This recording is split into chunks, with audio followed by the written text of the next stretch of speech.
will be the next James Bond? As much as we loved it, Daniel Craig's stint as James Bond is long over. But the question looms, who will be the next James Bond? One suspects that even if you tied one of the Bond producers down to a metal table and threatened them with a laser, they'd still keep stewing. Such has been their pact of silence over the super-secret Bond casting process over the years. But a few major candidates have emerged. Idris Elba was long thought to be at the top of the deck, but he has taken himself out of the race multiple times now. Fresh-faced newbies like Theo James, Callum Turner, and Damson Idris have all stirred interest. Maybe they'd prefer it shaken.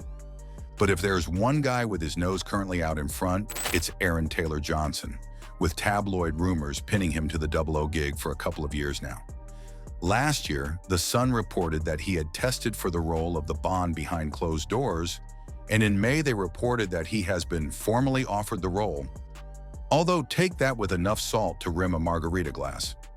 Taylor-Johnson might not be your first pick to grab the Walther PPK, but it's worth noting that Craig wasn't everyone's first choice for Bond back in 2005 either. Fans protested, they didn't like that he was blonde, and he even tried to talk producer Barbara Broccoli out of it. So keep in mind that even the unlikeliest of picks below could be in with a shot. Here we judge who could and should become the next James Bond. Tom Glynn-Carney. As House of the Dragon's new King of Westeros, Glynn-Carney, previously seen in Dunkirk, is on the up. Why? After appearing in just the last few episodes of House of the Dragon Season 1, for the bulk of the season, his character Keoghan was played by a younger actor. Glynn-Carney takes leading man duties in the second season. As the petulant, erratic new King of Westeros, Glynn-Carney loves chewing the scenery. He whips between moods on the turn of a coin, from quiet exasperation with the war that slowly marches to his gates, to explosions of drunken, melodramatic rage. He looks good with more screen time on him. No doubt an exciting talent to watch. Why not? Glynn-Carney has had a pretty varied young career, but we've yet to see him in something that could advertise his prospective Bond bona fide. Aaron Taylor-Johnson, already known for playing kick-ass superheroes, Bond isn't a huge leap for Taylor-Johnson. Why? Taylor-Johnson has it all. The actor, no stranger to stunts, has proven himself as an action star in the making through roles in the kick-ass movies: Avengers, Age of Ultron, Godzilla, Tenet, and Bullet Train. On top of this, he's good, really good, at emotional range, and his breakthrough role as a young John Lennon in Nowhere Boy was a testament to these skills. The Bond producers reportedly agree too. The 33-year-old became a front-runner after The Sun reported that he went for a secret screen test with producers, including Barbara Broccoli at Pinewood Studios, and seriously impressed them. Aaron went for a screen test to be the next Bond in September, and producers and Barbara loved him. He is now one of the front-runners, the source said. Then in March 2024, a report from The Sun, which was cited pretty much everywhere online, including the BBC, claimed that he had been formally offered the role. Why not? At 33, Taylor-Johnson might be a tad too young for a weary and weathered Bond a la Craig. But then again, Bond producer Michael G. Wilson revealed in October 2022 that the team was gravitating towards a 30-something. Aside from that, there really aren't very many downsides to Taylor-Johnson, and it looks like the Bond team may feel similarly. Josh O'Connor. Give the people the little freak Bond that they truly want. Why? This is how Ian Fleming describes James Bond in the books. 6 feet, blue-gray eyes, short black hair, slim build, a cruel mouth. Sorry, but doesn't that sound like Josh O'Connor to you, even down to the mouth? There are whole fan cams dedicated to his exceptional, twisted smirk in Challengers. He's also 33, which, like Taylor-Johnson, would be ideal if the producers did indeed plump for a 30-something 007. On top of that, fresh off his roles in Challengers and La Chimera, he's already a man of the moment. It's no great stretch to imagine him as the man of the most famous movie franchise in the world. After all, Broccoli confirmed a reinvention is on the way, and O'Connor would certainly tick that box. Give the people the little freak Bond that they truly want. Why not? So far, O'Connor's filmography doesn't exactly scream action-adventure franchise.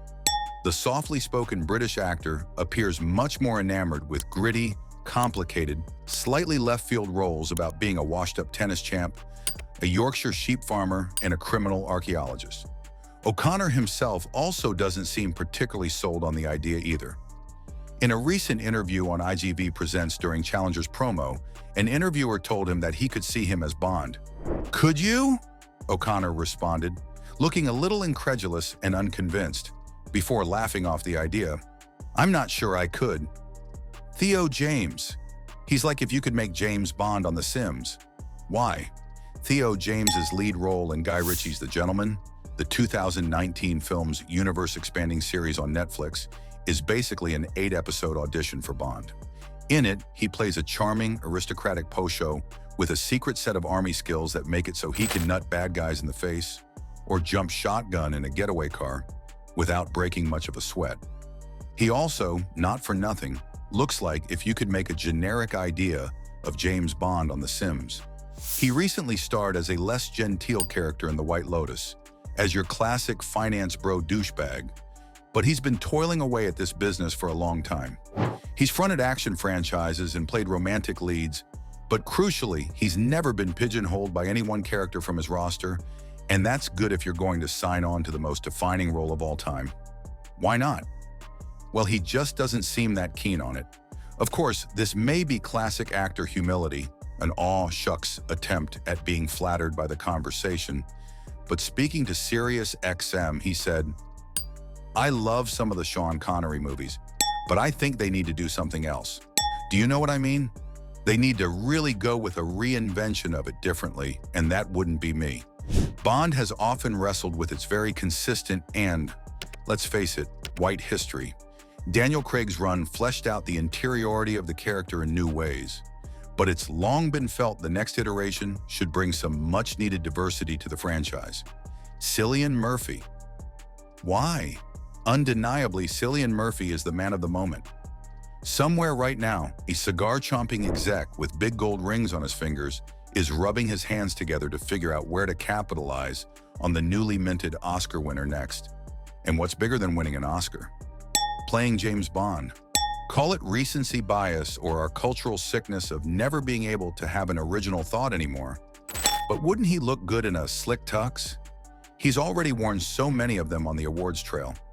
Of course, anyone who's seen Murphy in action knows he's a chameleon of the screen, able to oscillate between sociopathic villains and sensitive softies with ease.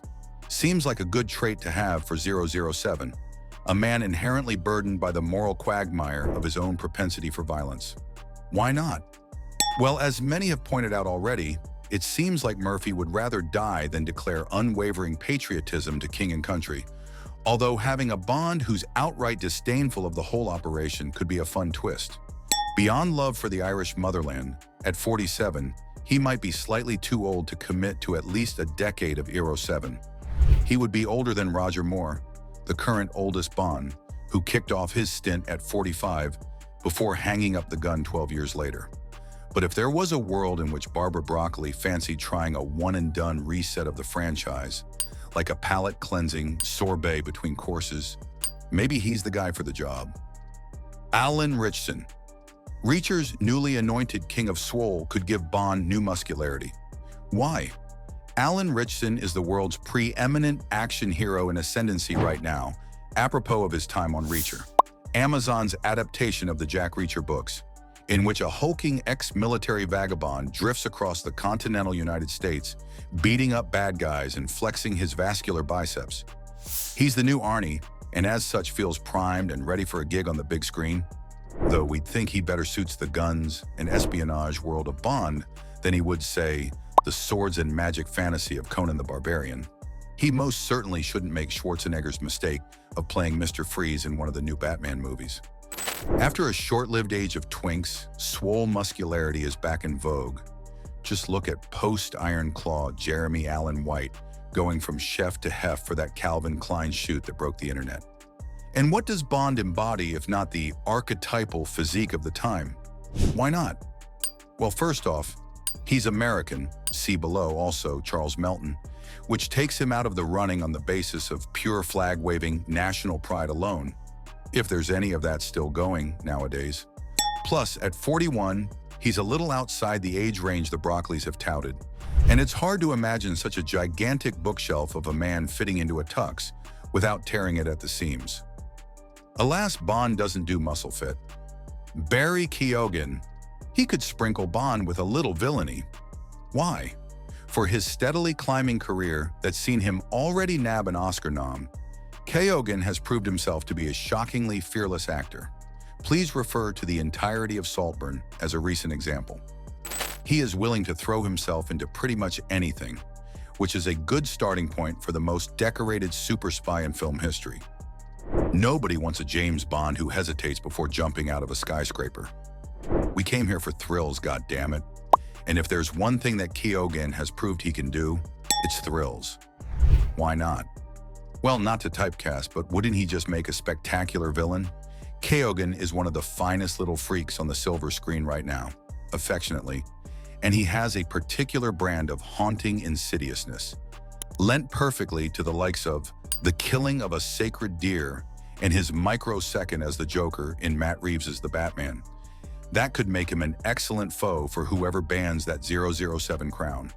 The best Bond villains are the ones that seem to worm their way into 07's triple-lock psyche, and Keoghan seems like the kind of actor who could easily pull off some brain slithering.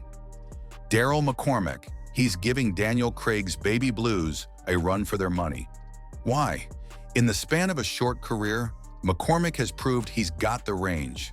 In shows like Vikings and Peaky Blinders, he showed he's got the grit to go toe-to-toe with any number of Bond villain heavies.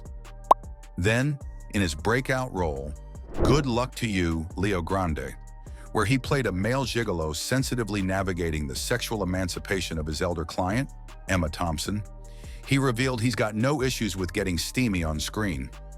A virtue, I think we can all agree, is about as synonymous with Bond as a flashy sports car or nifty gadget.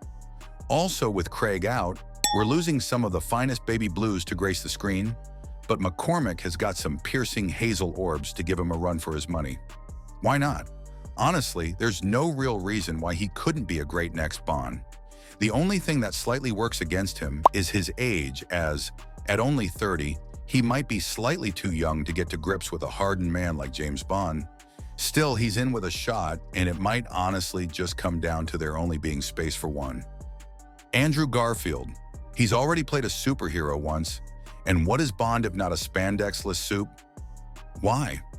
Over the course of an almost 2-decade-long career, Garfield has become a bit of a movie darling.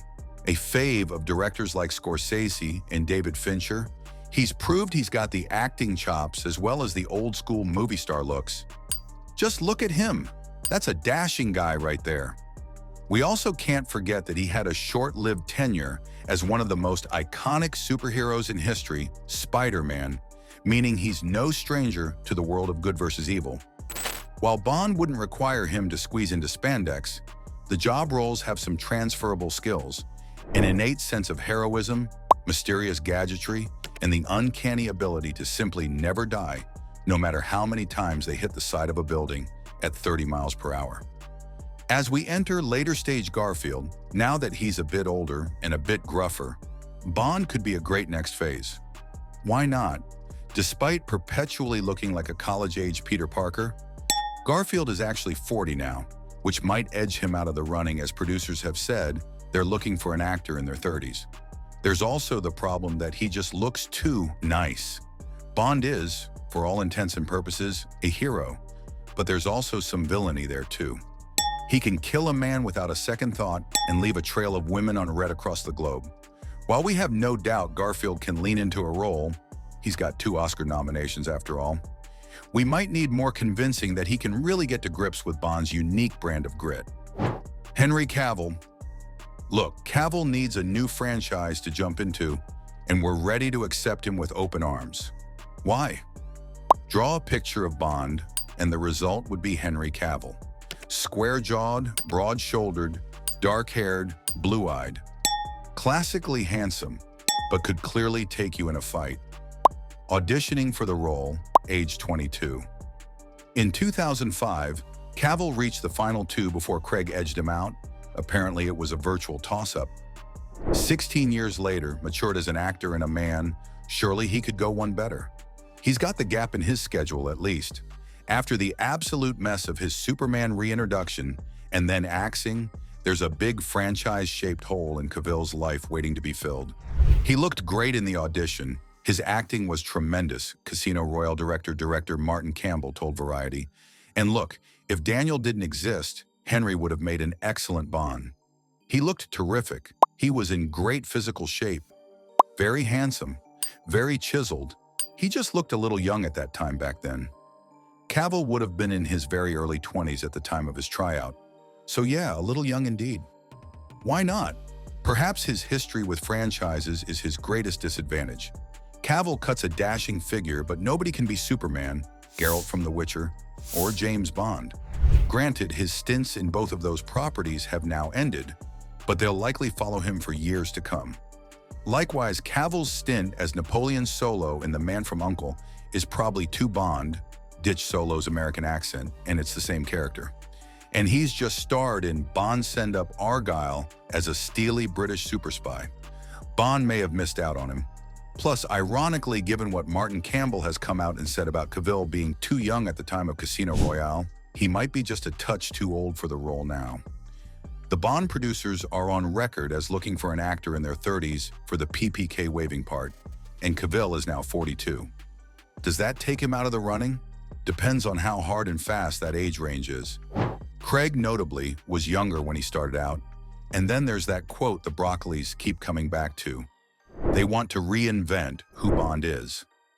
Does Cavill feel like a reinvention? Hardly.